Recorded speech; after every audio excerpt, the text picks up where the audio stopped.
always really moved.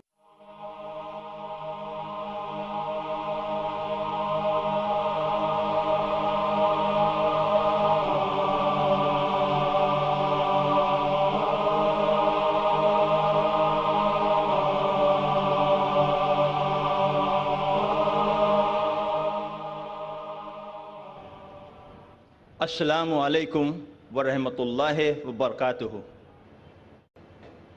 Today's evening session has exclusively been reserved only for the open question and answer. Sagantaan irra galgala gaafiif deebisaa Dr. Zakir Naik waliin godhamuuf qofa qophaa'e. Mata dureen isaatis Dr. Zakirin gaafadhaa jedha. Wayita Dr. Zakir Naik gaafii gaafattan kana akka namoota biraa gaafachuu sodaattanitti osoo hin taane bilisa of godhaa. Sodaata akka malee gaafadhaa. Gaafii gaafachuun mirga keessan akka ta'es beekaa. Islaamummaa qeequu keessaniif na arrabsa yookaan na qaanyessa wanti jedhus akka isinitti hin dhagaamne. An Dr. Muhammad Naik keessummeessaa fi qindeessaa sagantaa kanaati. Inshaallah sagantaa kana irrattis haqaan isin keessummeessa. Kana jechuun isin mirga gaafii gaafachuudhaa waan qabdaniif mirgi keessan isiniif eeggama. Dr. Zakiris gaafii keessan hanga beekumsa isaatiin deebisaa kennuun dirqama isaati. Obboleewwan kiyya gaafiif deebisaa kana irratti gaafii keessaniif deebisaa akka kennu Dr. Zakir Naik simadhaa. Please welcome Dr. Zakir Naik.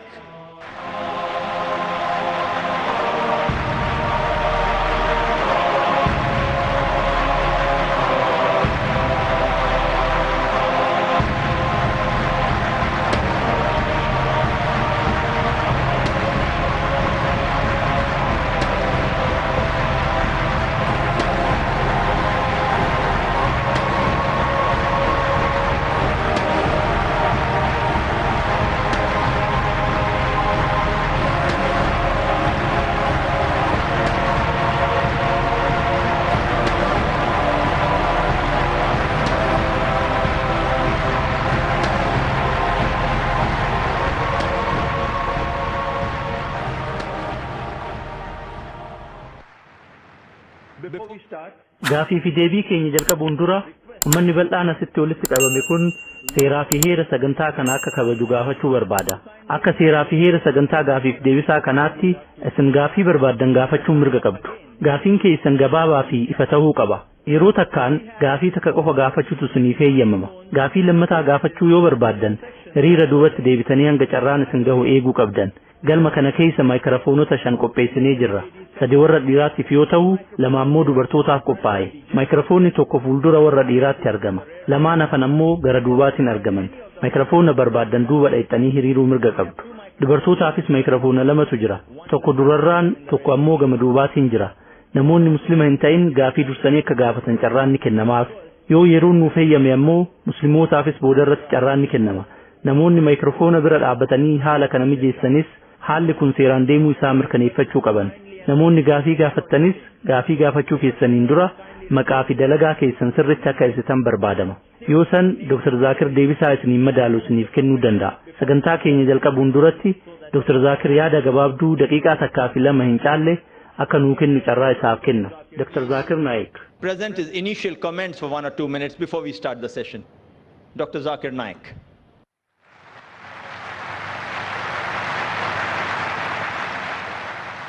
Alhamdulillah. Wassalatu wassalam ala rasulillah wa ala alihi wa sahbihi ajmain. Amma ba'd. A'udhu billahi minash shaitanir rajim. Bismillahir rahmanir rahim. Udu ila sabili rabbika bil hikma wal mau'izatil hasana wajadil billati ahsan. Rabbi shrah li sadri wa yassir li amri wahlul 'uqdatam min lisani yafqahu qawli. My respected elders and my brothers and sisters, I welcome all of you with the Islamic greetings. Assalamu alaikum wa rahmatullahi wa barakatuh. May peace, mercy and blessings of Allah subhanahu wa ta'ala be on all of you. Kabajamoo hangafoota kiyya akkasumas obboleewwan kiyya jaalatamoo hunda keessanuu nagaa islaamummaa tan taateen assalaamu alaikum wa rahmatullahi wa barakaatuh jechuudhaan isin simadha. Nageenyi rahmanni rabbii fi barakaan rabbii olaanaa isin hundarraa jiraatu. Yeroo dheeraarraa kaasee namoonni gaafii nu gaafataa turan. Amma dur an sa'a takka hanga takkaaf cinaatti haasawaa godhaa ture. Itti aansuun ammoo sa'a 2 hanga 2 cinaatti ammoo sagantaa gaafiif deebisaa godhaa ture. Namoonni hedduu maaliif yeroo gaafiif deebisaa qofa hin qopheessine jedhanii na gaafachaa turan. Haala saniin daawwattoonni dheebuu gaafii gaafachuu qaban qabbaneeffachuu danda'an jiran. Nutis gaafii fi fedhii ummataa irratti hundoofne mee bara kana halkan tokko yoo xiqqaate sa'a 3 oliif sagantaa gaafiif deebii haa qopheessinu jennee murteessine. Kun yeroo sagantaa gaafii fi deebisaa qofa qopheessinu kan jalqabaati. Akkuma qindeessaan sagantichaa ibsetti carraa jalqabaa warra muslima hin ta'iniif kennuu barbaanna. Kanaafuu obboleewwan kiyya kan muslima hin ta'in dhimma islaamummaa fi amantii wal bira qabu irratti gaafii feetan yoo qabaattan wanti isiniif hin galle yoo jiraate yoo waan islaamummaan barsiisu hundas kan hin fudhanne kun carraa keessan inshaallah an dargaggeessa gaafii keessan keessummeessuu ni danda'a. Beekumsa murtaa'aa qabuun hanga danda'in deebisaa isiniif kennuuf yaala. Obboleeyyan kiyya kan muslimaa ammoo warra muslima hin ta'iniif carraa akka kennan gaafachuu barbaada.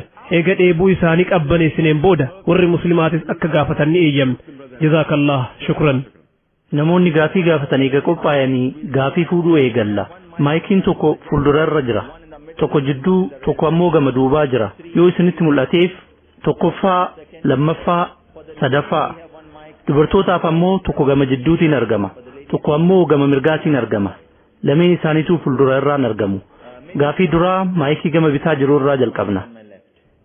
Yeah, Dr. Naik, first let me just say... Dr. Naik, suur dhaabachuu kiyyaan gammachuu guddaatu na dhaga'ama. Sagantaa keetii TV irratti daawwachaa ture. Nam jabaa akka taate yaada. Maqaa kee nuuf himuu dandeessaa? Maqaan kee Maheesh Urseekaar jedhama. Yuunivarsiitii Mumbaayii sagantaa PhD'n barataa filoosofiiti. Gaafiin kee gaafii teknikaalaati. Akka islaamummaatti hubannoo waa'ee nafsii yookaan lubbuu maal akka ta'e beekuu barbaada. Akka filoosofii Indiyaa hedduutti lubbuuf sammuu wantoota garaagaraa lama akka ta'an yaadan. Akka filoosofii warra lixaatti ammoo lubbuuf sammuun akka qaama tokkootti fudhataman. Gaafiin kee jalqabaa akka islaamummaatti hubannoon lubbuu waliin wal qabatee jiru maal? Lammataa ammoo walitti dhufeenyi lubbuu fi qaama keenyaa maal?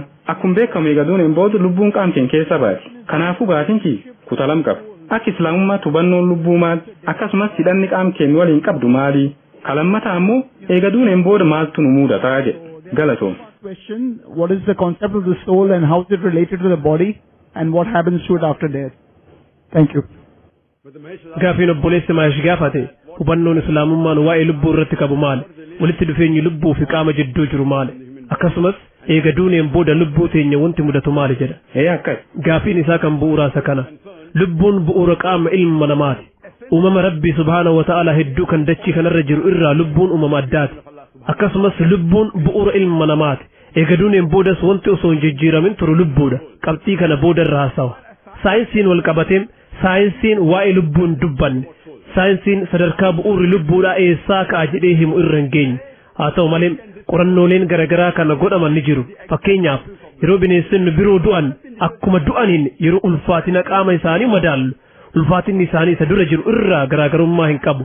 Garuu yeroo qaama ilma namaa madaallu akkuma du'ee lubbuun keessaa baateen ulfaatinni qaamaa ni xiqqaata. Kana jechuun ilmi namaa yeroo du'u sanitti wanti inni dhabaa jiru tokko ni jira jechuudha. Haa ta'u malee saayinsiin hanga ammaatti sadarkaa lubbuu jechuun maal jechuu akka ta'e adda baasee himuu irra hin geenye. Lubbuun bu'uura ilma namaati. Qur'aanni suuratul Aal Imraan suuraa 3ffaa aayaa 185 irratti kullu nafsin zaa'iqatul mawt lubbuun hundi du'a dhandhamtuudha jedhe. Jiruun amma addunyaa tanarra jiraataa jirru tun jireenya itti aanee dhufuuf qormaata.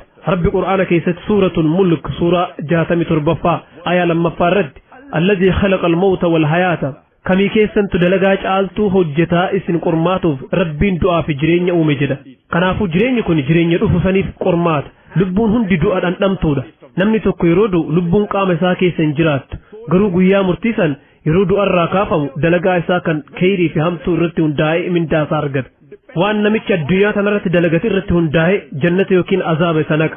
Kanaafuu lubbuun qaama keessaa baate. Lubbuun hin duutu.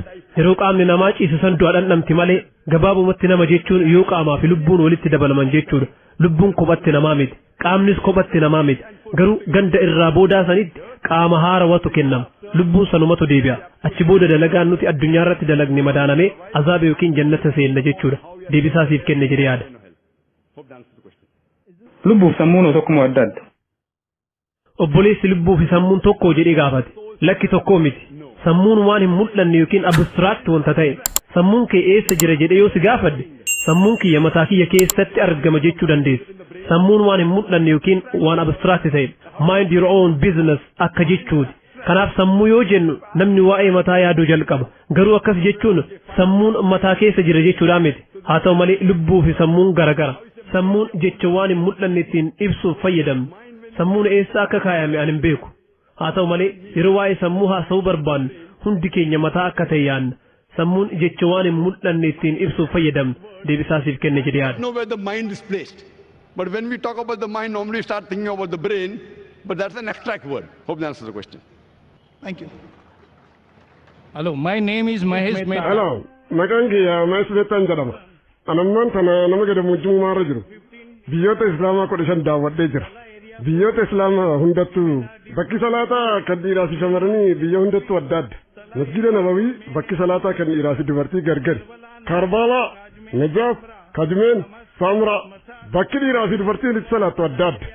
Haa ta'u malee yeroo hajjiitti iddoo Mina, Musdalifaa, Arafaa, Safaa fi Marwaa akkasumas yeroo kaabaa guddicha xawaafan dhiiraa fi shamarran walitti makamu.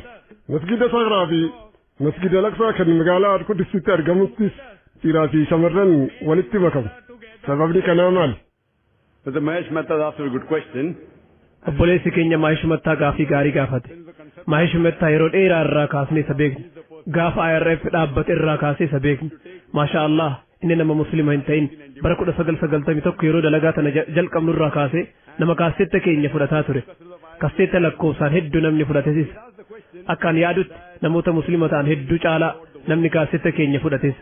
Gaafiin inni gaafate yeroo inni masjidota guutuu addunyaa irra jiran hedduu daawwatu bakka hedduutti iddoon dhiiraa fi dubartiin itti salaatan adda fooyamee jira. Garuu yeroo hajjii dhaqu Makkaa, Minaa, Muzdalifatti bakki dhiiraa fi dubartiin itti salaatan tokko yoo ta'u adda qoodamiinsi hin jiru. Gaafiin isaa kana. Obboleessa wanti ati hubachuu dadhabde addunyaa irratti bakka hundatti Makkaa, Minaa fi Muzdalifatti iddoon salaataa tokkuma. Haa ta'u malee haala bakka san jiru irratti hundaa'uun fakkeenyaaf yeroo gara Makkaa deemnu arkaana barbaachisaan achitti raawwachuu qabnu keessaa inni tokko xawaafa gochuudha. Yeroo xawaafa gootu san akkuma beekamu xawaafa yoo goonu Ka'abaa irra naannofna. Ka'abaan jiru tokko qofa, Ka'abaan lama hin jiru. Sababaa kanaaf namni hundi walitti makamee Ka'abaa irra naannawa. Akkuma xawaafa xumuraniin warri dhiiraa fi dubartiidhaa bakka isaaniif qophaa'e qaban Makkaa keessattuu jechuu kiyya. Garuu osoma xawaafa godhaa jiran yoo yeroon salaataa gahe dubartoonni gariin iddoo isaaniif qophaa'e san dhaqqabuu dhabuu malu. Haala kanaan yeroo dubartoonni bakka isaanii qophaa'e hin dhaqqabnetu jira jechuudha. Sababaa kanaaf yeroo garii dubartoonni dhiiratti makamanii yeroo salaatan arguun ni mala. Garuu qabatamaan yeroo gara duuba masjidichaa dhuftu bakka xawaafni ittiin godhamnetti dhiiraa fi dubartootaafis iddoon salaataa kopha kophatti qophaa'ee jira. Masjidota biroo keessatti ammoo hulaan dhiiraa fi dubartiin ittiin seenanu adda adda. Masjida Haramittis dubartootaaf bakki addaa ittiin seenan ni jira. Garuu yeroo xawaafa godhan walitti makamuun dirqama itti ta'a. Yeroo salaataa ammoo bakka isaaniif qophaa'e dhaquu qabu. Haa ta'u malee sa'aan qaban bakka isaaniif qophaa'e san waan isaan hin dhaqqabsiifneef dhiiraa fi dubartiin bakka muraasatti yoo walitti makaman arguu ni dandeenya. Haalli wal fakkaataan Minaattis ni jira. Haalli wal fakkaataan Muzdalifattis ni mudata. Minaa fi Muzdalifattuu dhiiraa fi dubartii saffaa tokko keessa dhaabbatan hin argitu. Waan bibittinnaa'anii jiraniif bakka guddaa waan ta'eef maatii ofii qabatanii waan dhufaniif akkuma Makkatti maatii ofii qabatanii dhufanitti jechuudha. Asittis maatii isaanii waliin waan dhufaniif walitti makamuu danda'an. Fakkeenyaaf lafa hektaara 40tu jira jedhi yaadi. Walakkaan dhiiraaf walakkaan shamaraaf yoo jennee qoonne haala kanaan maatiin wal bira turuu hin danda'u jechuu. Masjidota kaawwanitti garuu masjidonni sunniin xixiqqaa waan ta'aniif karaa salphaan bakka salaataa kopha kophatti ulaa seensaa fi bahiinsaas kopha kophatti qopheessuun ni danda'ama. Maatiin ammoo alatti wal arguu danda'a.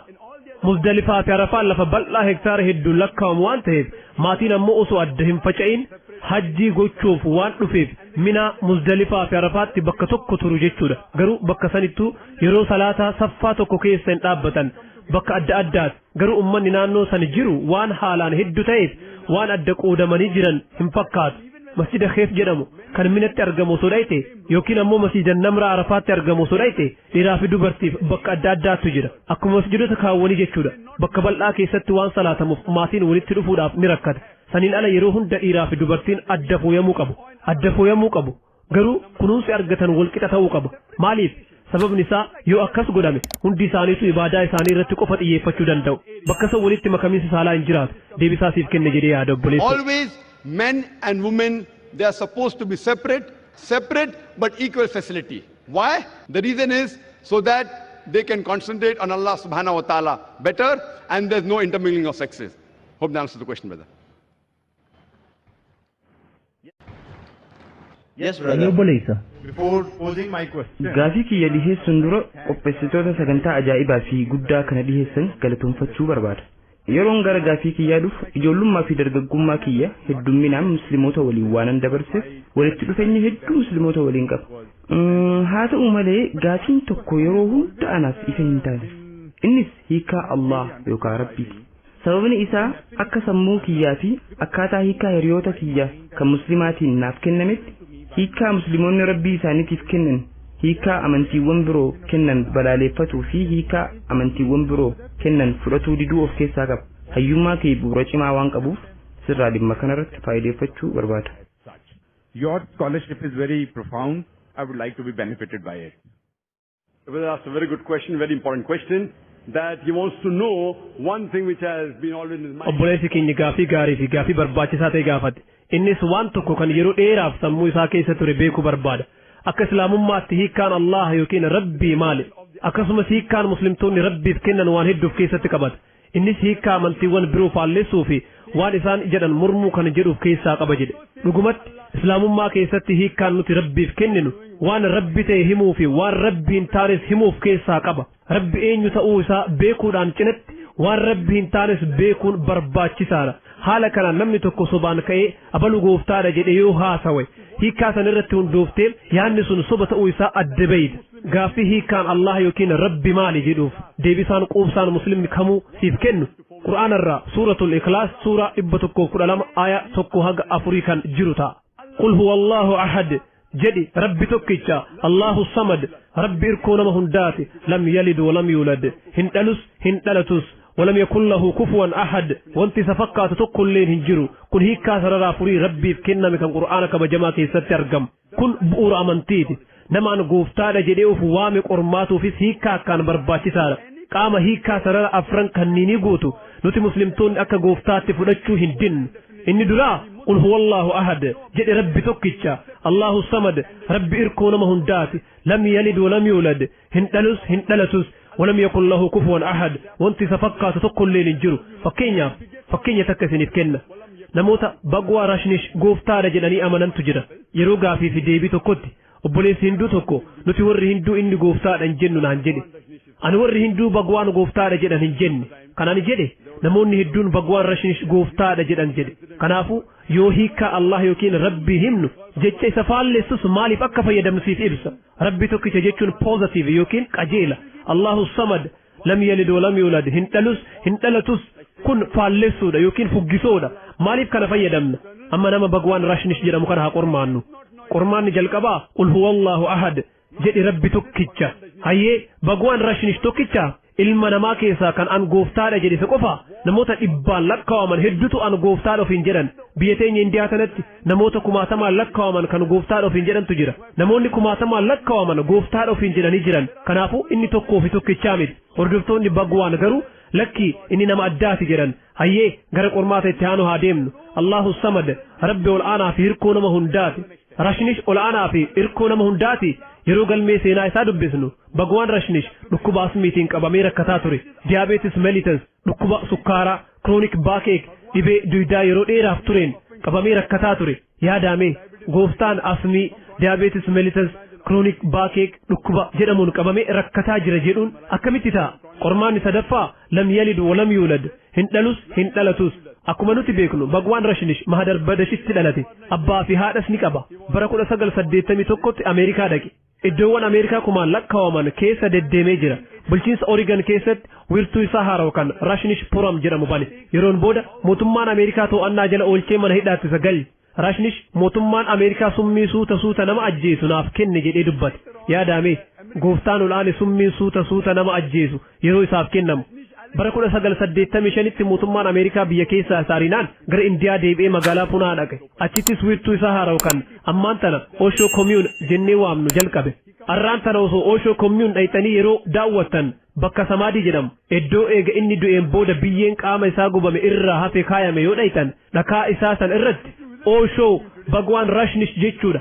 Oshoon hin dhalannees hin duunees garuu dachii tana gurraan dhala 11 bara 1931 irraa kaasee hanga ammajjii 19 bara 1990tti daawwate jedhamee barreeffame hin dhalanne hin duune garuu dachii tana gurraan dhala 11 bara 1931 irraa kaasee hanga ammajjii 19 bara 1990tti daawwate siidaa isaa sanirratti biyyoonni addunyaa garagaraa diddami tokko viizaa gara biyya isaanii isa seensisu isaaf kennuu diduu isaanii barreessuu irraanfatanii jiran yaadame rabbiin ol aane gara dachii tanaa dhufe biyyoota garagaraa daawwachuudhaaf viizaan isa barbaachisa jechuun maal jechuudha qormaanni xumuraa walam yakun lahu kufuwan ahad wanti hubachuu qabnu qaama tokko waan dachii tanarra jiru waliin wal bira qabnaan wanti sun gooftaadha jechuun rakkisaadha walam yakun lahu kufuwan ahad akkuma beeknu baqwaan rashnish areeda adii qaba akkuma ilma nama kaawwanii ija lama funyaan tokko afaan tokko harka lama qaba qaama dachii tanarra jiru waan biraa walii wal fakkaataa taanaan wanti sun gooftaa miti walam yakun lahu kufuwan ahad fakkeenyaaf namni tokko rabbiin ol aane dachaa kumaan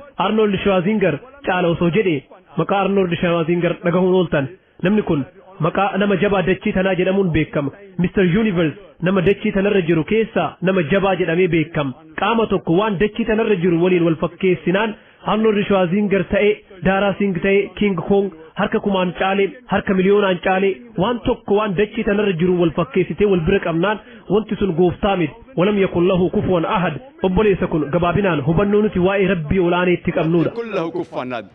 So this brother is in short the concept of Almighty God.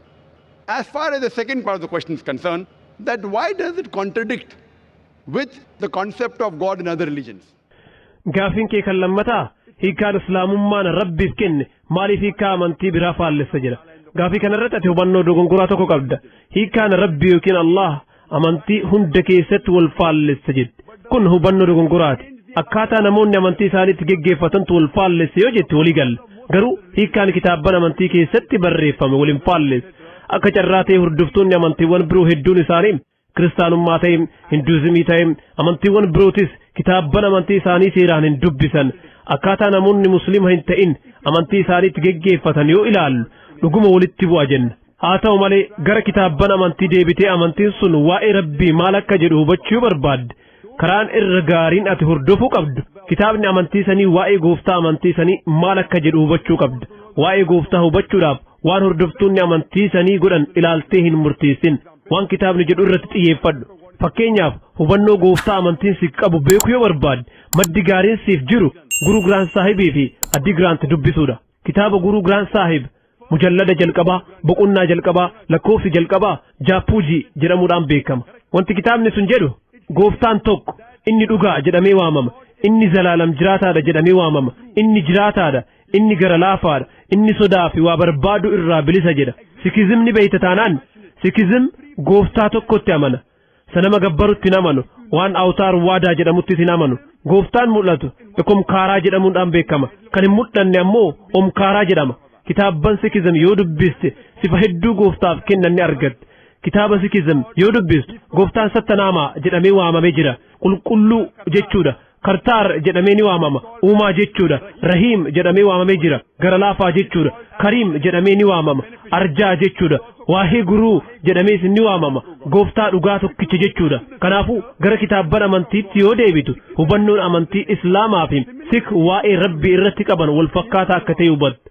hanuma wal fakkaatuun gara hinduuzimiitis yoo deemte akka hinduuttis gara kitaabban hindu yoo deebite ifaan ifatti ibsamee jira Upanishaad keessatti Chandogya Upanishaad boqonnaa jahaffaa kutaa lammaffaa lakkoofsa tokko irratti ikkam ibideetem rabbi tokkicha lammaffaan qabu jedha Shivitaash Vataraa Upanishaad boqonnaa jahaffaa lakkoofsa sagal irratti naachessee kaasej jaanitaan chaanibaa gooftaa saniif maatiin hin taane inni waan isaa olii hin qabu inni gooftaan qabu jedhamee ibsamee jira Shivitaash Vataraa boqonnaa afur lakkoofsa 19 irratti akkasumas Yaajurveed boqonnaa 32 lakkoofsa 3 irratti Naatalsiyaa Paatrimaa Astii gooftaa saniif paatrimaan hin jiru jedhamee ibsamee jira paatrimaa jechuun akka saaniskiriit yookiin kitaabban amantii hinduutti fakkii boca suuraa harkaan kaafame sanama siidaa soodduu jechuudha naatarsiyaa paatrimaastii gooftaa saniif fakkiin hin jiru suuraan harkaan kaafame hin jiru wanti harkaan bocame hin jiru siidaan hin jiru soodduun hin jiru sanamni hin jiru garuu akka carraa ta'ee warroonni amantii hinduu hordofan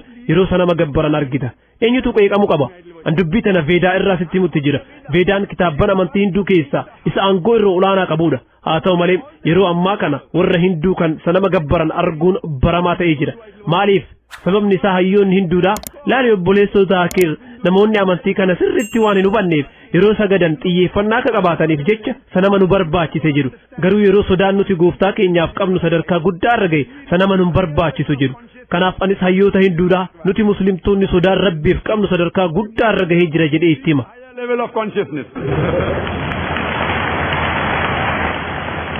Barsiisni bu'uuraa hinduu fi veedaadhaa isa kana.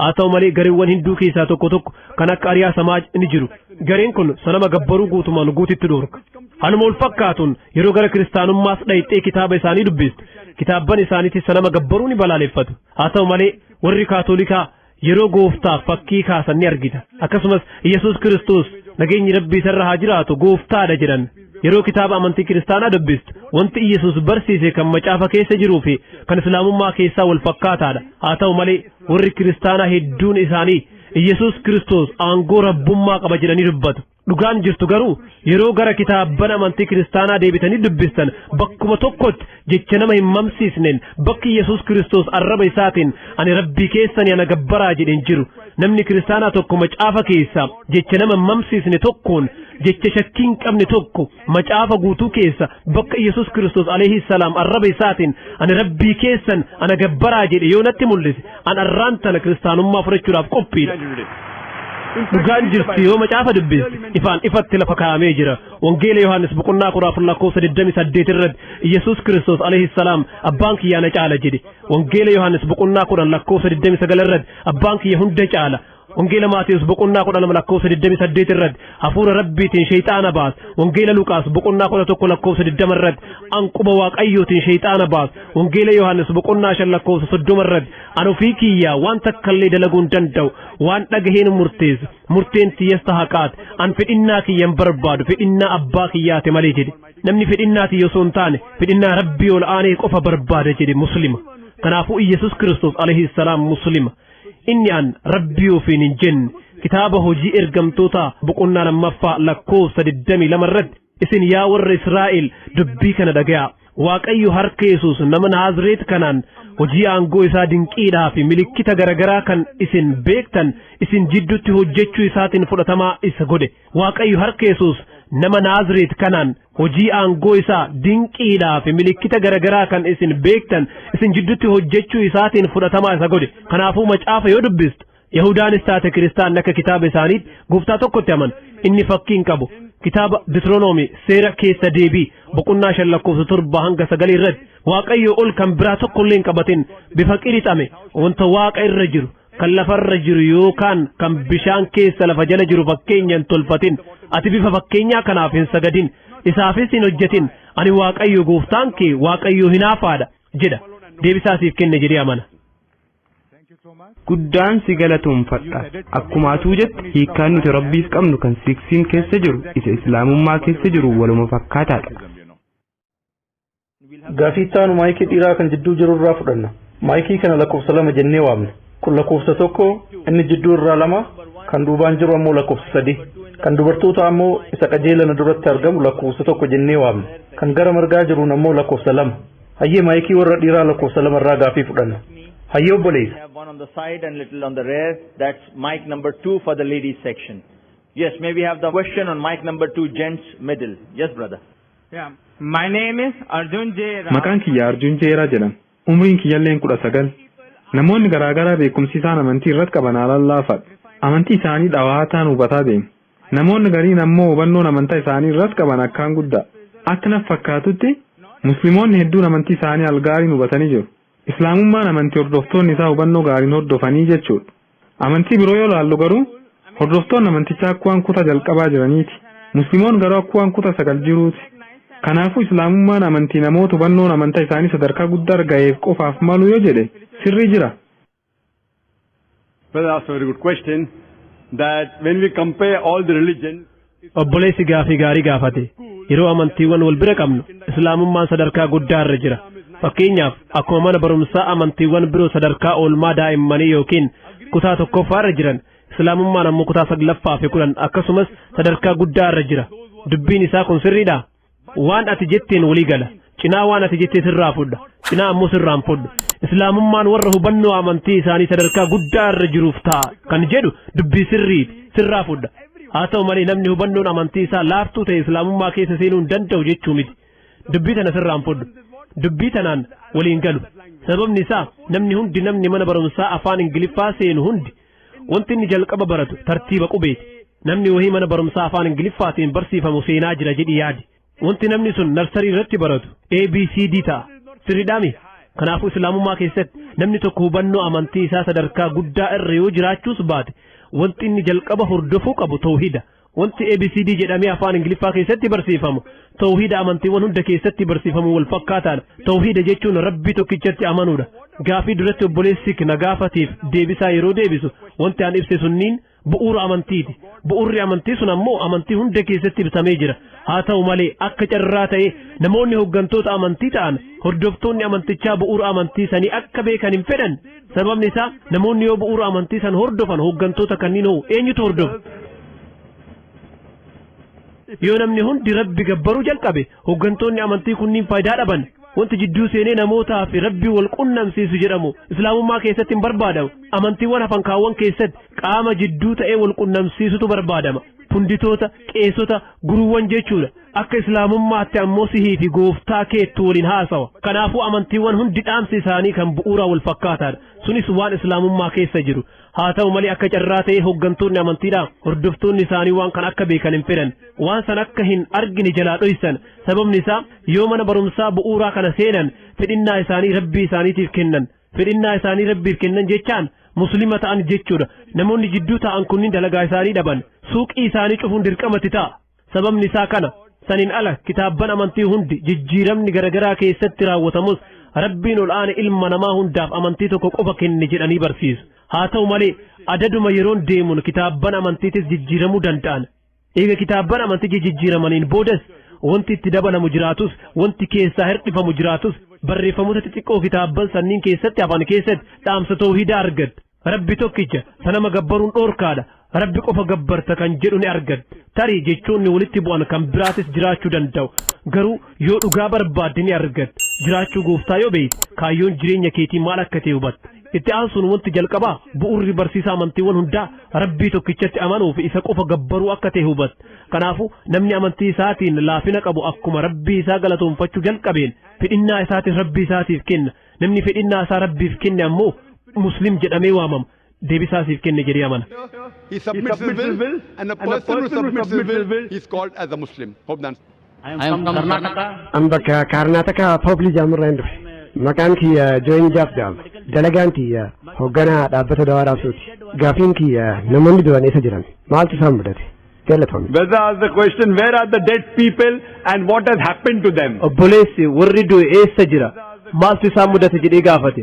Akkuma deebisaa kiyya kan duraa irratti ibsetti rabbiin subhaanahu wa ta'ala quraana keessatti suuratul mulk suuraa 67 lakkoofsa 2 irratti alladhii khalaqa al-mawta wal hayaata rabbiin kamii keessantu dalagaa irratti jabaa akka ta'e isin qormaatuuf du'aa fi jireenya uume jedhe kanaafuu jireenya amma jiraataa jirru kun isa itti aanu saniif qormaata namni tokko akkuma du'een qormaan isaa kan dachee irraa goolabama qormaanni xumuramee jira garuu qabxiin qormaata nama hundaatu nama jalqaba uumame nabi aadam alayhi salaam irraa kaasee hanga haga warra amma jiraataa jirru kanaaf akkasumas warra amma booda jiraatus dabalatee qabxiin qormaata hunda keenyaatu gaafa guyyaa qiyaamaa guyyaa kaafamaa san himama fakkeenyaaf nuti biyya keenyatti filannoo geggeessina filannoon kun kaaba indiyaatti guyyaa tokko geggeeffama kibba indiyaatti guyyaa biraa baha indiyaattis guyyaa biraatti geggeeffama garuu sagalee lakkaawwan walqixa jalqabamee qabxiin isaatis yeroo tokko ibsama haaluma wal fakkaatuun asittis qormaanni kun geggeeffamutti jira garuu inni maaliki yoomiddiin gooftaa guyyaa murtiiti guyyaan murtii guyyama takka geggeeffama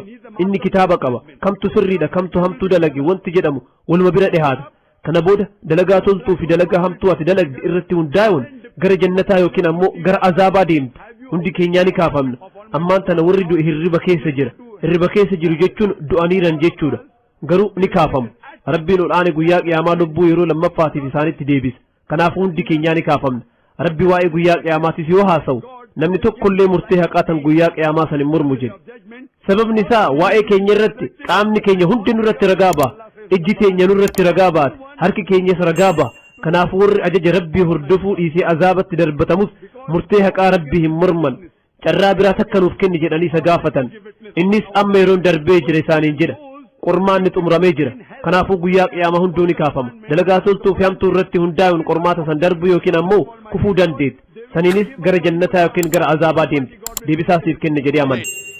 The exam is over. So on the day of judgment, all be resurrected depending upon the good deeds, bad deeds. You will pass or you will fail. You will go to heaven or hell. Hope that answers the question, brother. Yes, sister, mic 1. Good evening. Kamolti. Maqaan kiyya Sajeeli Aadaa jedhama. Gaafiin kiyya obboleewwan musliimaa kan Indiyaa faaruu biyyoolessa Hindii Maataraam maaliif faarsuu diddan? Sababni isaa maali?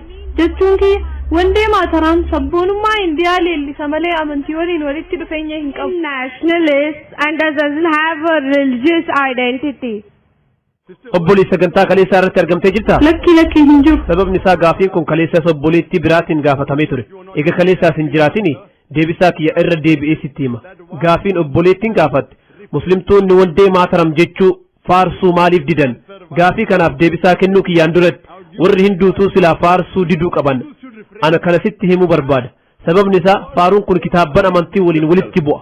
As I mentioned earlier, in the earlier answer, akkuma dura ibsetti gaafii obboleessi na gaafateef deebise keessatti kitaabban hinduu Upanishaad Veedaa keessa jechoota tokko tokko isiniif kennee ture. Sunis rabbiin ol aane kophaa isaa gabbaramuu qaba. Qaamni biraa gabbaramuu hin qabu. Inni fakkii takkas hin qabu waan jedhu isiniif himee jira. Wandee Maataram faaruudha. Walaloo sana bu'oo duraa sadan wandee Maataram keessa jecha ani siif sujuuda jedhutu jira. Akka hinduutti rabbii ol aane qofa gabbaruu qabda. Qaama biraa gabbaruun hin ta'u. Rabbi uumaa biyya tanaati. Kun kitaaba keessaniinis walitti bu'a.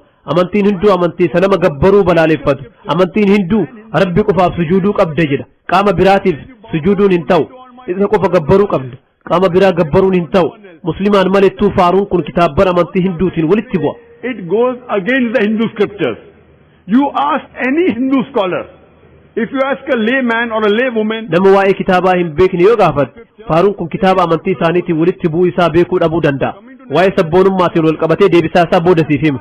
Gama musliimoota hindii yoo deebinu faaruun wandee Maataram jedhu kun qur'aanaan walitti bu'a. Sababni isaa akka islaamummaatti nuti rabbii qofa gabbaruu qabna. Qaama biraa hin gabbarru. Biyya Indiyaa tana nuti muslimtoonni ni jaalanna. Biyya tana ni kabajna. Seera biyyattiitis ni hordofna. We Muslims, we love the country. We respect the country. We follow the laws of the country. Haga seerri biyya kamiituu seera rabbii ol aaneetiin walitti hin bu'initti seera san hordofuu wanti dinnuuf tokkolleen hin jiru. Garuu seerri biyyattii sun seera rabbii ol aanee yoo kafaalleessu nuti seera san hin hordofnu. The law of Almighty God, then we don't follow. So Almighty. Egaa rabbiin ol aane uumaa biyya tanaa ta'e eenyuuf sujuuduu qabna? Should we bound to the country or to Almighty? Biyyaaf moo rabbii ol aaneef sujuuduu qabna? Indiyaan wal qabatee nuti muslimtoonni hedduun keenya biyya tana ni jaalanna. Biyya tana ni kabajna. Yoo dhugaan barbaadamne biyya tanaaf duufis qophiidha. Haa ta'u malee biyya tanaaf hin sujuudnu. Sababni isaa waan seera rabbiitiin walitti bu'uuf. Anuma wal fakkaatu lammiin Suudiitis Saudi Arabiyaaf sujuuduun qabu. Kun waa'ee Indiyaa qofa hin sehin. Saudi Arabiyaatti lammiin Saudii biyya isaatiif hin sujuudu. Paakistaanitti muslimti Paakistaaniif hin sujuudu. Seerri kun seera addaa Indiyaa qofaaf kaa'amee miti. Kanaafuu seerri kun wal fakkaataadha. Hubannoon jiru nuti biyya tana ni jaalanna. Garuu yoo amantiin walitti bu'e fakkeenyaaf islaamummaa keessatti rabbiif ergamaa isaatti aanee namni nuti addunyaa tanarratti haalaan kabajnu haadha teenya. Haati teenya gadaamessaa isii keessatti ji'a 9 nu baadhate. Ni jaalannaan ni kabajnaan isiidhaaf du'uuf qophiidha. Garuu isiidhaafis hin sujuudnu. Eega haadha na deetteefu sujuuduu dhabe lafa tanaaf maaf sujuuduu dhabde jedhamee maaliif gaafatama? Sababni isaa haati na deettes haa taatu biyyi tun rabbii na uume hin caalan. Dabalataan wandee Maataram keessa bu'oo 12tu jira. 3 wandee Maataram kana jedhu yoo ta'u innis qur'aanaa fi hadiisaa walitti bu'a. Haaluma wal fakkaatuun sifoonni rabbiif kennan waa'ee durgaa, waa'ee laashmii, waa'ee qabeenyaa fi kan birootis kan faaruu san keessatti ibsaman barsiisa islaamummaatiin walitti bu'u. Kun rabbiin xiqqeessuudha. An biyya tanaaf jedhee rabbii na uume hin xiqqeessu. Haa ta'u malee biyya tana hin jaaladhu. Hin sujuudu jechuun biyya tana hin jaaladhu jechuu miti. Faaruun kun eenyuun barreeffame? Baankiin Chakobaadiyaan barreeffame. Sababa maaliif barreeffame? Bu'aa siyaasaa argachuudhaaf waggaa muraasa dura barreessuuf yaadanii turan. Garuu walaloon kun yoom akka barreeffameeyyuu hin beekan. Faaruun kun meeshaa abbootiin siyaasaa Indiyaa waa ittiin argachuuf ittiin socho'aa jiranidha.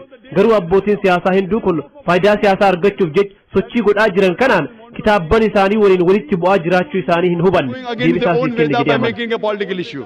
Hope that answers the question. Thank you, sir.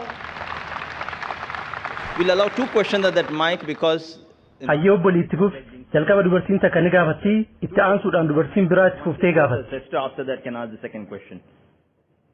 Good evening, sir. Akkam oolte, an Dr. Kaaltanaa jedhama. Waa'ee fayyaatiin wal qabatee gaafii si gaafachuu barbaada. Qusannaan maatii Islaamummaa keessatti hayyamamaadha. Namoonni yeroo hedduu maaliif mala MTP yookaan Medical Termination of Pregnancy jedhamu mala TL jedhamurra filatu? Dubartoonni Muslimaa mala TL hin fudhatan. Isaan MTP filatu.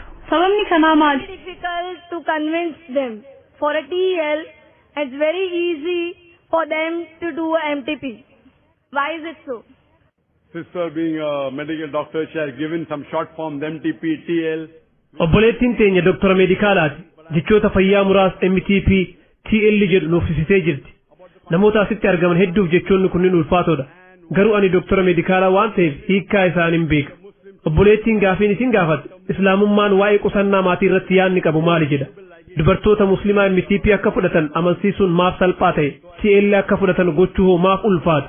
TL jechuun tubal ligation jechuudha. Kana jechuun gadaamessaa hidhu jechuudha. Kunis maloota qusannaa maatii keessaa kanneen hanga dhumaa yookiin permanently dhala dhoorkanidha. Kanaafuu lameen isaaniitu walitti qabee deebisaa isinii kenna. Dhimmi qusannaa maatii dhimma akkaan guddaadha. Namoonni ilmaan horuu qusatuu barbaadu. Kanaafis ilmaan dhaluu dhiisu. Kanaafuu Islaamummaan waa'ee kanaa maal jedha?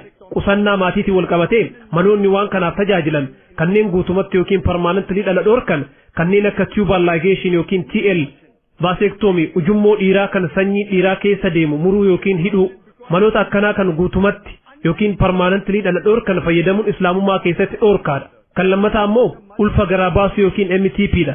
MTP fi kanneen kana fakkaatanis lubbuu ajjeesuu waan ta'eef innis dhoorkaadha.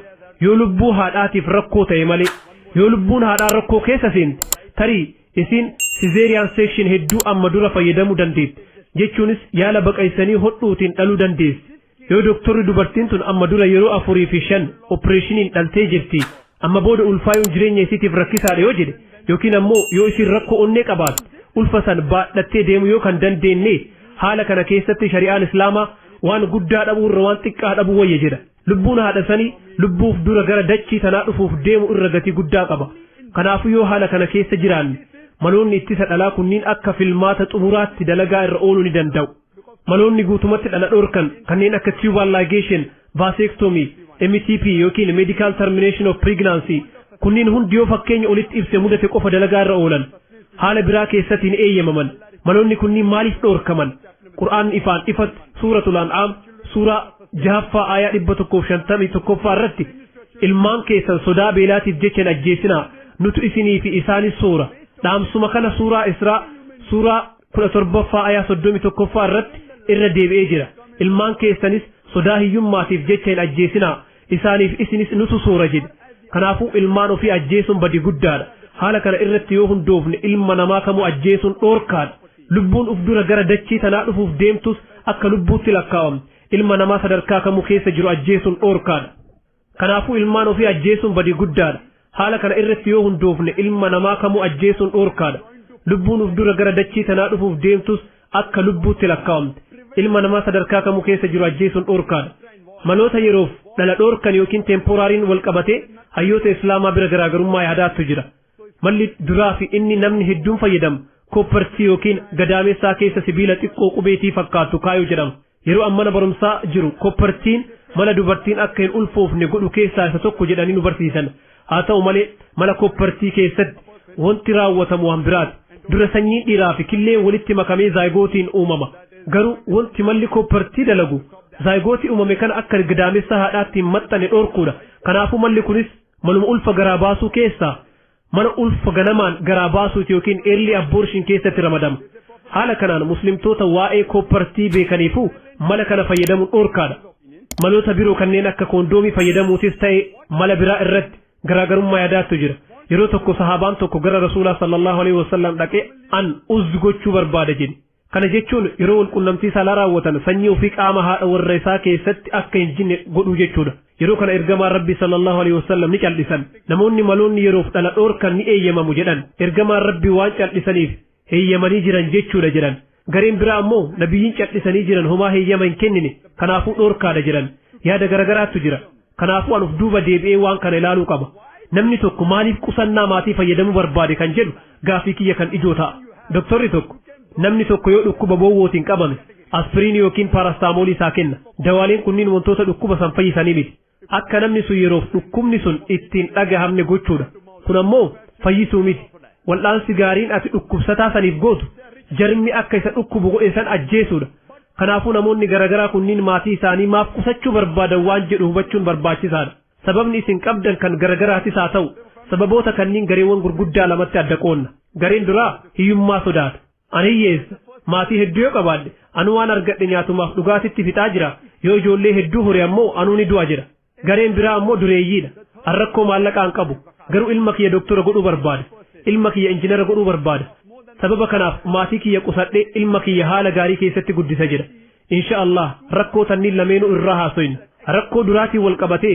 jechuunis warroota hiyyummaa sodaataniif islaamummaan furmaata lafa kaa'ee jira islaamummaa keessatti arkaanni sadaffaan zakaadha kana jechuun dureessi maallaqa kuufatee manaa qabu dureessi qabeenya dahaba giraama 85 olii qabu inni yookiin isiin qabeenya kanaa olii jiru irraa parsantii 2.5 waggaan zakaa irraa baasuu qabu osoo dureessi hundi qabeenya qaburraa zakaa kenne hiyyummaan dachii tanarraa ni dhabamti ture namni beelawee du'u tokkolleen hin jiraatu kanaafuu yoo rakkoon kee hiyyummaa taate islaamummaan furmaata qaba zakaa namaa kennuu jechuun nama san qaanyeessu jechuu miti dureessi qabeenya ofirraa zakaa kennu ammoo hiyyeessa sanitti tola oolaa hin jiru sababni isaa qabeenya san rabbitu isaaf kenne zakaa irraa baasuun dirqama isaati malee warra harka qalleeyyiitti tola oolaa hin jiru namoonni zakaa san fudhatanis dirqama waan san fudhachuudhaa hin qaban waan san fudhachuun mirga isaaniiti waan kana ta'eef qusannaa maatiitiif hiyyummaa yoo sababa ta'e sadaqaa dirqamaa kan zakaa jedhamu akka furmaataatti qabna dureessi dachii tanarra jiru hundi qabeenya qaburraa zakaa osoo kenne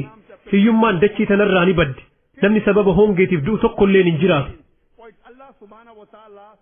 duratti ayaalee qur'aanaa lama isiniif himee jira suuratul an'aam suuraa 6ffaa aayaa 151ffaa akkasumas suuratul israa suuraa 17ffaa aayaa 31ffaa dhaamsi isaanii gubbaa irratti yoo ilaalamu lameen isaaniitu dhaamsa tokko qabu haa ta'u malee akkaataan dubbii isaanii garaagarummaa qaba aayaan duraa kan suuratul an'aam suuraa 6ffaa aayaa 151ffaa irratti ilmaan keessan sodaa beelaatiif jechan ajjeesinaa nutu isinii fi isaanis soora jedhe suuraa israa suuraa 17ffaa aayaa 31ffaa irratti ilmaan keessanis sodaa hiyyummaatiif jechan ajjeesinaa isaaniif isinis nutu soora jedhe tartiibni isaa wal jijjiiree jira suuratul an'aam isinii fi isaan jedha suuratul israa ammoo isaanii fi isin jedha dhaamsi isaa wal fakkaataadha rabbi subhaanahu wa ta'ala tartiiba isaa maaliif wal jijjiire wanti hundi hikmaa qaba hayyoonni mufassiroonni aayaan duraa suuraa an'aam suuraa 6ffaa aayaa 151ffaa irra jiru namoota hiyyeessa ta'aniin haasawutti jira yoo maatii hedduu qabaadhe anis nin du'a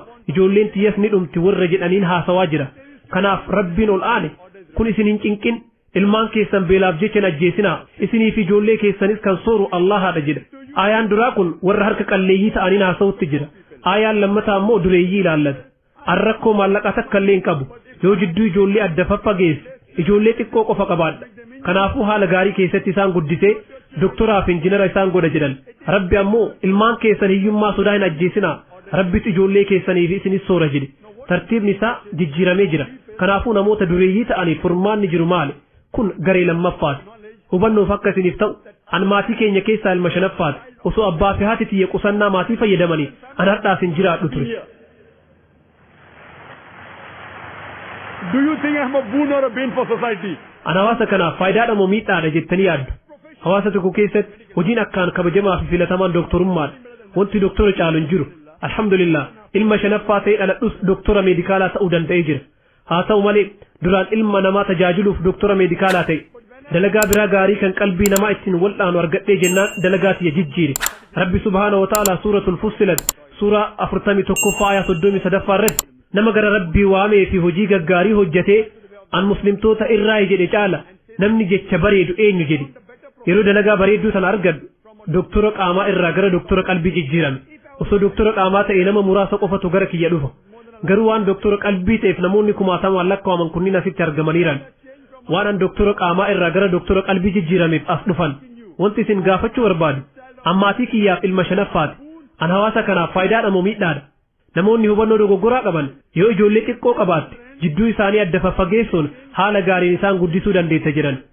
yeroo namoota badhaasa noobeelii badhaafaman haala isaanii qorattan isaan ilmaan hangafaatii miti namoota ispoortii fi waan garaagaraatiin ciccimoo ta'anis yoo ilaaltan maatii isaaniitiif ijoollee duraatii miti maatii isaaniitiif ijoolleen isaan qofas hin turre tarii muraasni akkas ta'u mala gariin lammaffaa gariin sadaffaa garii shanaffaa ta'anii dhalatan haalli isaa wal makaadha ilma duraa qofatu milkaa'e wanti jedhu hubannoo dogongoraati rabbiin subhaanahu wa ta'aalaa uumamumaan akkaataa ijoollee jidduutti adda fageessinu nuuf kennee jira akka islaamummaatti akkuma daa'imni dhalateen haati daa'ima san harma hoosisuu qabdi garuu arraan tana namoonni hammayyoomne jedhan ilmaan ofii harma hoosisuu hin fedhan akka ilaalcha ogeeyyii fayyaatti sooranni gaariin ati daa'ima keetiif kennitu harma haadhaati yoo daa'ima kee harma hoosifte waan laakteeshinaal aminooriyaa jedhamutu jira ati doktora waan taateef waan kana ni beeyta laakteeshinaal aminooriyaa jechuun dubartiin sun yeroo harma hoosisaa jirtu san hin ulfooftu jechuudha parsantii 100 wanti sun amansiisaa ta'us baatu carraan isiin ulfaa'uudhaaf qabdu akkaan xiqqaadha kanaafuu rabbiin olaane uumamaan akkaataa ijoollee jidduutti adda faffageessuu dandeenyuun lafa nuuf kaa'ee jira obbolii ummata hedduu qabaachuun hawaasa tokko miidhaa miti faayidaa guddaadha biyya teenya indiyaa kanatti hamdoo hamaaridoo jenna nu lamaanii fi teenya lamaan jechuudha jaarsaa fi jaartii ijoollee lama qofa dhalan jechuudha ikke badabine doke baskabine tokkoon booda ammaa miti lamaan booda ammoo hin jiru daa'ima tokko erga argataniin booda hedduu turu lamaan booda ammoo dhaluu dhiisu kunniin dhaadannoowwan indiyaa keessaati sababni isaa mootummaan indiyaa akkaataa ummata isaa ittiin qabu waan wallaaleef ummata akkana godha ameerikaa yoo deemti tiishartii ijoollee irratti I am my father's tax saver an abbaa kiyyaaf qusataa taaksiiti barreeffama jedhu argita yoo ijoollee hedduu qabaatte gibirri ati kafaltu ni xiqqaata gara Awustiraaliyaas dhaqi gara Kaanaadaatis deemi adadumaatti daa'ima tokko argatteen mootummaan allowaansi yookiin durgoo kennaa mindaasiif kenna daa'ima qabdu hundaaf ji'a hunda allowaansi argatta kanaafuu mootummaan USA Awustiraaliyaa fi Kaanaadaa ummanni isaanii akka ijoollee hedduu qabaatan jajjabeessutti jiran jechuudha mootummaan indiyaa hoo maaliif waan kana dhoorkaree kanaafuu rakkoon ummata osoo hin taane sagantaa mootummaati arraan tana biyyoonni lamaan addunyaa irratti humna jabaa qabaachuudhaan wal morkaa jiran chaayinaa fi indiyaa akka ta'an beektu chaayinaan lakkoofsa ummataatiin addunyaa irraa tokkoffaa yoo taatu indiyaan ammoo lammaffaadha arraan tana chaayinaa fi indiyaan humna jabaa yookiin super power ta'uudhaaf wal morkaa jiru maaliif sababni isaa lameen isaaniitu humna ilma namaa waan qabaniif waan kana ta'eef arraan tana warri ameerikaa fi warri lixaa yeroo maallaqa isaanii as fidanii asitti dalagaa investimentii irra yoo oolchan argitan maaf kun ta'e waan ilmi namaa hedduun as jiruuf kanaafuu ummata hedduu qabaachuun faayidaadha malee miidhaadha miti sababa kanaaf ilmaan kee yoo doktora godhuu barbaadde ilmi kiyya shanaffaan doktora hin ta'u jettee akka hin yaadne yoo ijoollee hedduu hin qabaanne jidduu isaanii adda faffageessuu danda'a jettee hin yaadin gareen addaa kan biraa gareen sadaffaatis ni jira yeroo tokko nama wahiitti waan natti hime obboleessa kiyya zaakir an dureessa ani ijoollee guddisuun natti hin ulfaatu an rakkoo maallaqaan qabu an ilma kiyya doktora yookiin ammoo injinara godha jedheetis cinqamuu hin barbaadu an jireenya kiyya tanaan gammadee dabarsuu fedha naan jedhe kun garee sadaffaati nama kanaanis siifis furmaanni ni jira jedheen furmaanni gaariin dafii fuudhii daddafii ijoollee hori umri makee kan dargaggummaatiin soorama baatee bashannanta jedheen indiyaa keessa hawaasa wahiitu jira warri akka gujiraati jechuudha dafanii fuudhan yeroo umriin isaanii 19-21 akkuma wal fuudhaniin ijoollee argatan wayita abbaa fi haati umrii 35 hanga 40 gahan ijoolleen isaanii gurguddatanii dalagaa isaaniif qabatan kanaafuu wayita umriin isaanii 40 ga'u abbaa fi haati soorama ba'an jechuudha kasilaa 60tti ba'an wayita isaan 40 guutan ijoolleen dalagaa isaan irraa fuudhan abbaa fi haati jireenya isaanii gammadaa jiraachuu danda'an kanaafuu jireenya kee bashannanaa jiraachuu yoo barbaadde dafii fuudhi dafii ilmaan hori of hin cinqin jireenya tanaan gammadi so even if you want to enjoy life marry early have children relax and enjoy life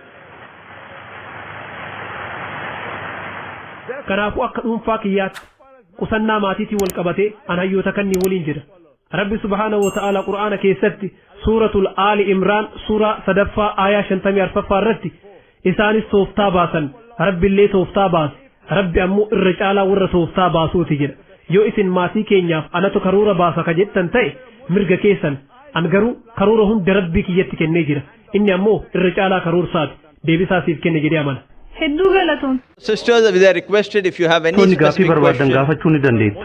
Gaafii fedhis yoo qabaattan islaamummaa keessatti wanti ifaa akka isiniif ta'u barbaadan yoo jiraate kun carraa keessanii itti fayyadamaa. Dr. Zaakiraas jira gaafii yoo qabaattan gara maayikii dhiyaadhaatii gaafadhaa. Came from Nagpur. akkam waltan hundi keessan an bakka Naagpur jedhamurraan dhufe waa'ee beedaatiin wal qabatee gaafii akkasii gaafachuun barbaada sababni isaa ani Veedaan kitaaba qulqulluu amantii Hinduu akka ta'e ni amana. Ati Veedaa keessaa qabxiiwwan amantii birootiin wal fakkaatan eega kaasoftu ta'e waa'ee garaagarummaa isaan gidduu jiru kanneen walitti bu'iinsa qaban ammoo namoota muslima hin ta'in duratti maaliif hin haasofne? Waan kana beekuun barbaada. Sababni isaa an qabxii tokko isaan taasisanitti ni amana. Garuu akka shamara Hinduutti qabxiilee wal fakkeenya qabanii fi qabxiilee garaagarummaa qaban beekuun barbaada. Sisters ask a very good question. She said that I quoted the Vedas. I did point out. Obboleettiin gaafii gaarii gaafatte akka isin jettutti ani yeroo hedduu Veedaa keessaa dubbii takka ni fayyadama. Yeroo sana immoo waa'ee wal fakkeenyaa qofa haasa'u. Maaliif waa'ee garaagarummaa hin haasofne jettee gaafatte. Akkasumas waa'ee wal fakkeenyaa fi garaagarummaa amantiiwwan jidduu jirus beekuu barbaadde. Obboli ani waa'ee wal fakkeenya Islaamummaa fi Hinduu jidduu jiru sa'a muraasaaf haasawaa godhuu eega danda'e. Haasawaa san irra guddaa ammoo waa'ee garaagarummaa irratti haasa'uu ni danda'a. Wanti ani yeroo hedduu waa'ee wal fakkeenyaa qofa irraa haasa'uuf gorsa Rabbii ol aanaa irraa Qur'aanaan natti himame waan ta'eef.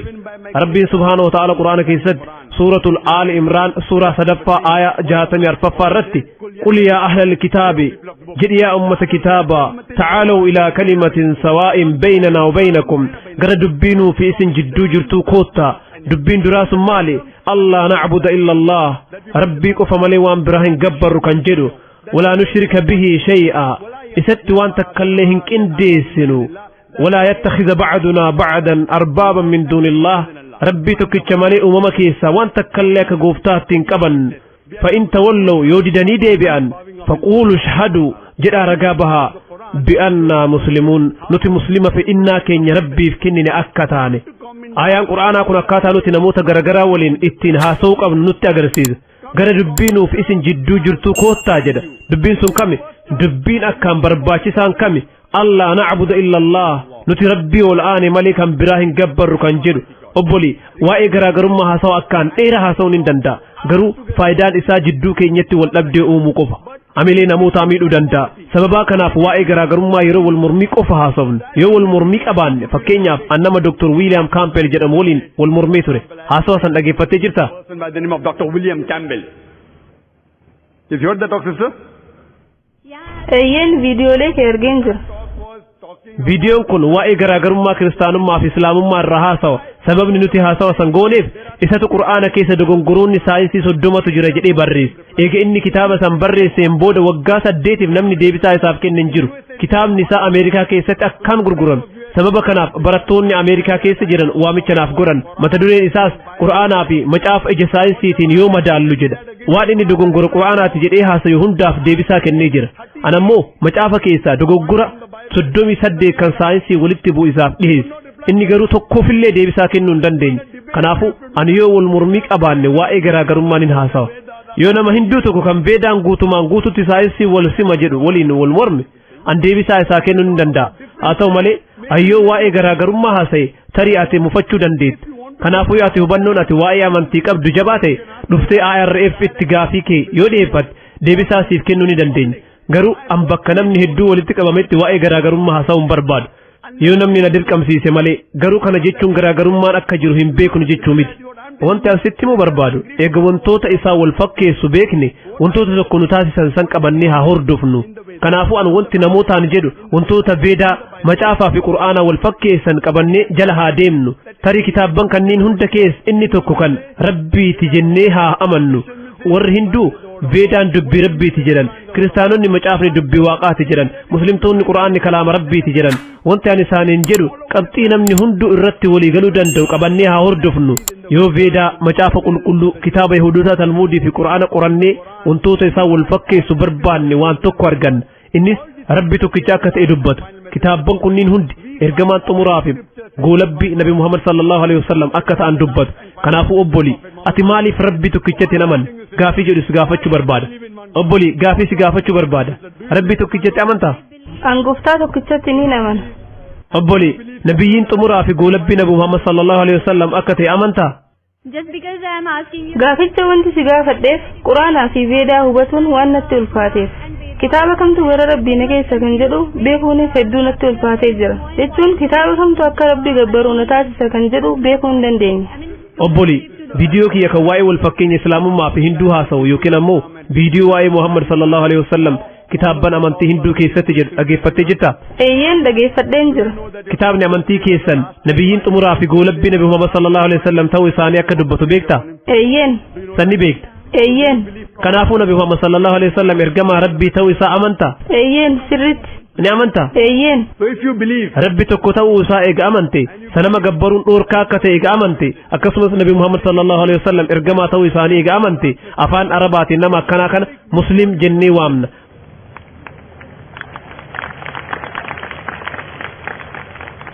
Obboli rabbi tokkichatti amantaa? Eeyyeen rabbi tokkichatti ni amana. Sanama gabbaruun dhoorkaa akka ta'e ni amantaa? Eeyyeen isas ni amana. Rabbiin olaane suuraa kan qabne ni amantaa? Eeyyeen. Kanas ni amanta. Akkasumas nabi Muhammad sallallahu alaihi wasallam ergamaa rabbii ta'uu isaanii ni amanta. Wanti ati ammaan tana itti jirtu tarii sirritti gadi hin seenne ta'a. Garuu rabbi malee rabbiin biraa hin jiru akkasumas nabi Muhammad sallallahu alaihi wasallam ergamaa isaati jechuu keetiin karaa birootiin yookiin indirectly muslima taatee jirti. Muslim jechuun nama fedhinnaa isaa rabbii ol aaneef kenne jechuudha. Eeyyeen karaa birootiinis ta'uu muslima ta'een jira. Garuu veedaanis waan wal fakkaataa dubbate. Quraannis waanuma san fakkaatu yoo dubbate kamtu sirriidha. Karaa birootiinis ta'u rakkoon qabu.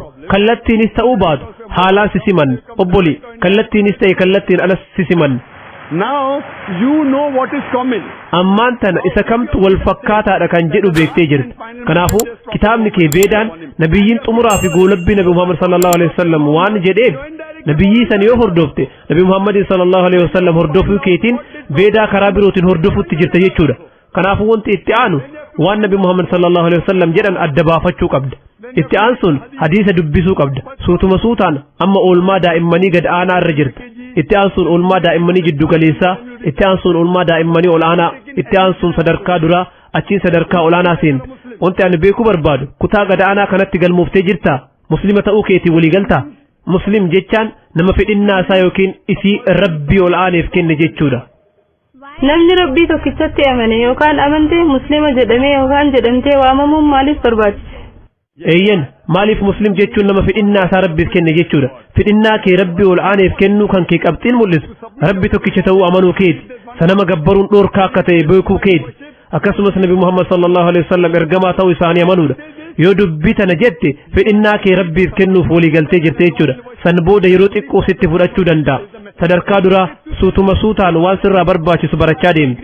Waa'ee soomanaa, waa'ee sadaqaa, saamichi dhoorkaadha, hamni dhoorkaadha, wantoota akkanaa hunda booda itti dhufta. Garuu fedhinnaa kee rabbiif kennuuf walii galtaa? Kun akkaan barbaachisaadha. Akkasumas waan nabi Muhammad sallallahu alaihi wasallam barsiisan hordofuudhaaf walii galtaa? Kunis akkaan barbaachisaadha. Kanaaf si gaafadhe obboli. Eeyyeen waliif galla. Kanaafuu shahaadaa jechuudhaaf walii galtaa? Shahaadaa jechuun dubbii haqaan gabbaramaan Allah malee hin jiru. Akkasumas nabi Muhammad sallallahu alaihi wasallam ergamaa isaati. Dubbii kana afaan arabaatiin jechuuf walii galte jechuudha. Yeah, there is a one God. Eeyyeen rabbiin tokkicha akkasumas nabi Muhammad ergamaa xumuraati. Maasha Allah. Maasha Allah obboli. Baga gammadde. An afaan arabaatiin jedha. Isuma san irra deebitee akka jettu barbaada. Wanti ati jettu waanuma wal fakkaataadha. Obboli dubbii kan akka jettu namni si dirqamsiise jira? Lakki hin jiru. Namni dhiibbaa sitti godhe jira? Hin jiru. Waan kana guutumaan guututti fedhii keetiin godhaa jirta. Eeyyeen. Ayyee obboli an afaan arabaatiin jedha. Atis na duubaan irra deebii jedhi. Ashhadu Ashhadu Allah Allah ilaha ilaha illallah illallah wa ashhadu anna Muhammadan Muhammadan abduhu abduhu wa rasuluhu. wa rasuluhu. I bear witness. Ani ragaan baha. Ani ragaan baha. Rabbiin biraa kan jirre. Rabbiin biroo kan jirre. Allah malee. Allah malee. Akkasumas nabi Muhammad.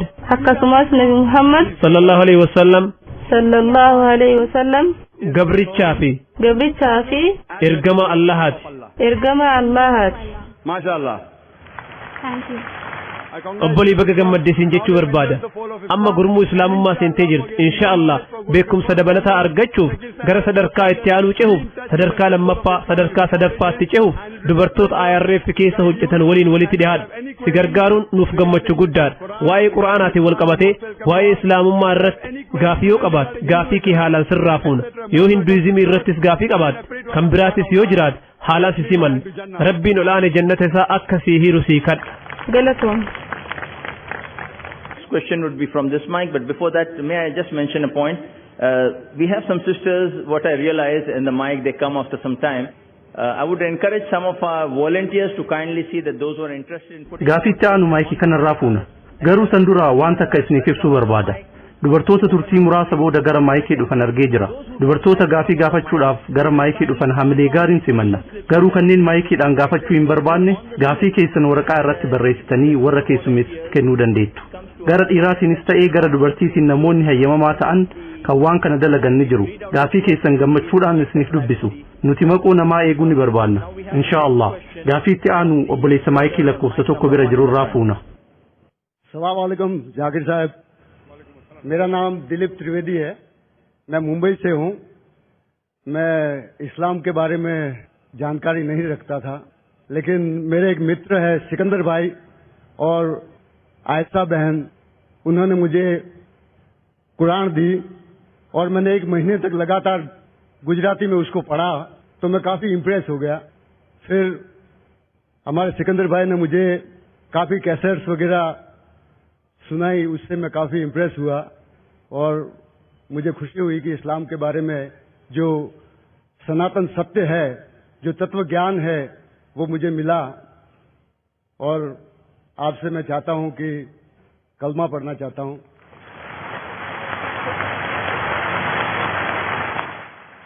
obboleessa baga nagaan dhufte ji'a tokko oliif qura'aana dubbisaa ture kaaseetta muraasa namarraa argatee jira kaaseetta saniin quufee rabbi tokkicha akka ta'e hubatee waan jiruuf islaamummaa fudhachuu barbaada obboleessa wanti si gaafachuu barbaadu namni islaamummaa akka fudhatu si dirqamsiise jira forcing you to accept Islam?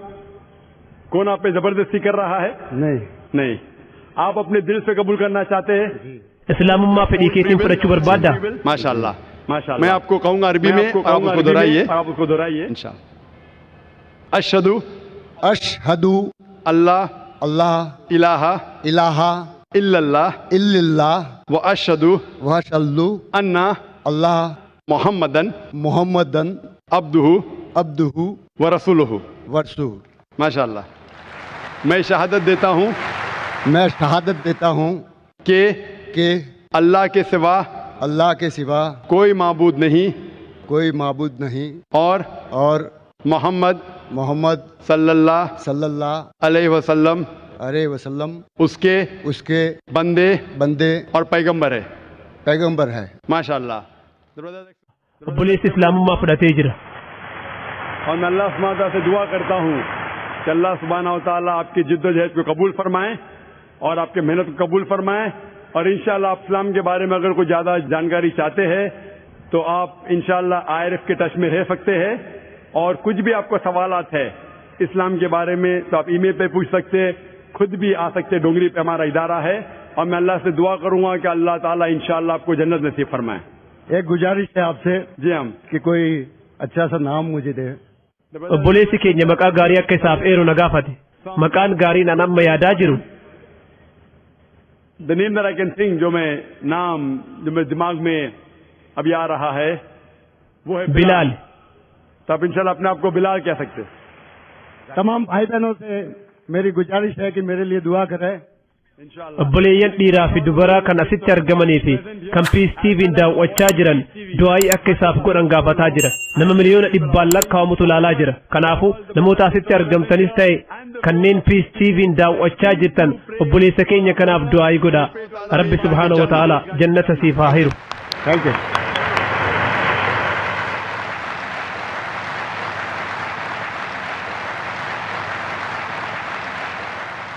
Next question from the brother in the center, mic 2.